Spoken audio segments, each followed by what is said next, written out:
Children, open your books. Lesson 12, A Christmas Carol. Now, this is a play, and play is written in a different manner than that of a story. Before this, you have read stories, and this is a play, and a play is written like this. It is written by Charles Dickens. In a play, we must know the list of characters, and the list of characters is always mentioned in the beginning of the play only. So let us have a look of the characters. Narrator 1, Narrator 2, Jacob Marley, Ebenezer Scrooge, Ghost of Christmas Past, Ghost of Christmas Present, Ghost of Christmas Yet to Come, and Passerby. Now, we have in play, we have different scenes, and in this play we have 4 scenes, and this is scene 1. You may also notice that here the speakers are given in the beginning of the sentences and no quotation marks are used. This shows narrator 1 colon, narrator 1 colon means after this whatever is written, this is said by this speaker. So, suppose it is written Jacob Marley and then a line is given. That means this line is spoken by Jacob Marley. So, narrator 1. Ebenezer Scrooge is an unfriendly miser who runs a counting house. He is a man to whom money is dearer than people.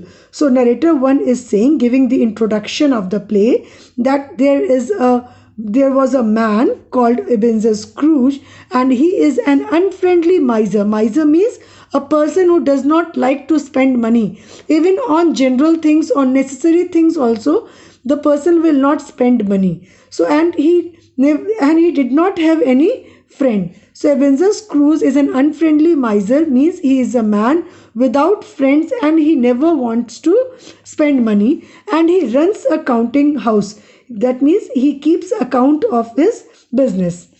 He is a man to whom money is dearer than people. That means he liked money more than people. To him, money was more valuable than people. He never valued money. He never valued people. He valued money more than people. Narrator 2. It is Christmas Eve and everyone is happy, except Scrooge. He keeps himself aloof and does not share the joy of Christmas with anyone. So, narrator 2 is saying that day was Christmas Eve. Christmas Eve means an evening before Christmas. And everybody was happy because Christmas is considered to be a big festival. Only Scrooge was not happy.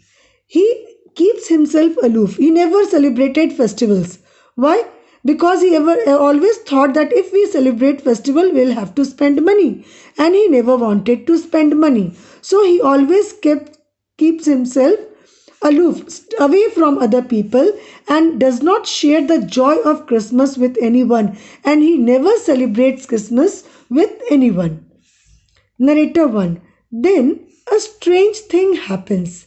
That night, the spirit of his dead friend Jacob Marley visits him. Now he had a friend whose name was Jacob Marley. So one night, that means the night before Christmas, what happened? While he was sleeping, the spirit, that means the soul of his dead friend Jacob Marley, came in his dream. Narrator 2. Marley tries to make Scrooge understand that there are more important things in life than making money. Marley, who was dead, he tried to make Scrooge understand that whatever way he was living, that was not the correct way of living a life. And he should not value money more than people, and there are many other important things that are more valuable than making money or earning money. Narrator 1. He asked Scrooge to change his ways while there is still time, and Marley did not only explain him the importance of other things in life, but he also told him that he must change his ways while there is still time, that he still has time to change his ways. Change his ways means that he must start celebrating festivals, especially Christmas. Jacob Marley. Now here Jacob Marley starts his dialogue. So these are all dialogues, children. If you have to act out, now plays can be easily acted out on stage, and these are the dialogues for these characters. Jacob Marley. You still have time, Ebenezer. He said, Jacob said that he still has time to change his way of living. Ebenezer Scrooge. Time for what? Marley, time to change and to be kind to those who are poor and needy, especially at this time of the year. So Marley said that you still have time to change your way of living, and you must be kind. You must start being kind to people, to the poor people, and help them when they are in need, especially at the time of Christmas. Narrator 1. He also tells Scrooge that he will be visited by three spirits. The first spirit would arrive exactly at 1 o'clock. Then he leaves. Scrooge is left astonished, and Marley told Scrooge that today three spirits are going to visit him. And the first spirit would arrive exactly at 1 o'clock, and then Marley left.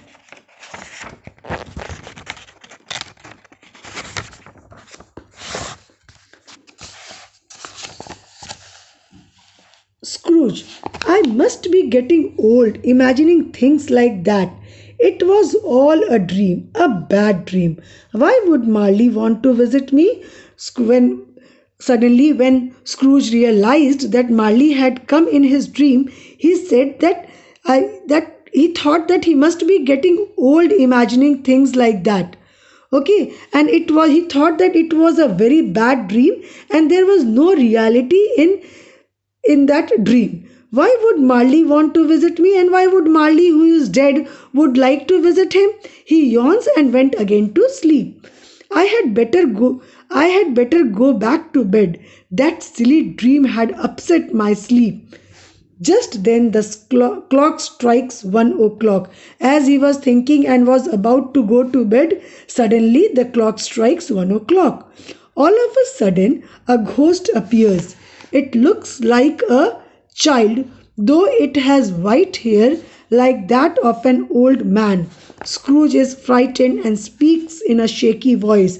Just then what happened? The clock strikes 1, and all of a sudden a ghost appears, and the ghost looked like a child, but generally a child never has white hair, but this was a peculiar thing, a very special thing. The ghost looked like a child, but it had white hair like that of an old man. This is the description of the ghost of Christmas past. Scrooge is frightened and speaks in a shaky voice. As he saw the ghost, he got frightened and started speaking in a shaky voice. What did he say? Are you the visitor I was told would come? Ghost of Christmas past. Yes, I am. I am the ghost of Christmas past. Scrooge, why are you here? Ghost of Christmas past. I am here for your good. Come, it's time for us to leave. Narrator 1. Scrooge is afraid, but the ghost leads him away. So, the ghost of Christmas past takes Scrooge to some place.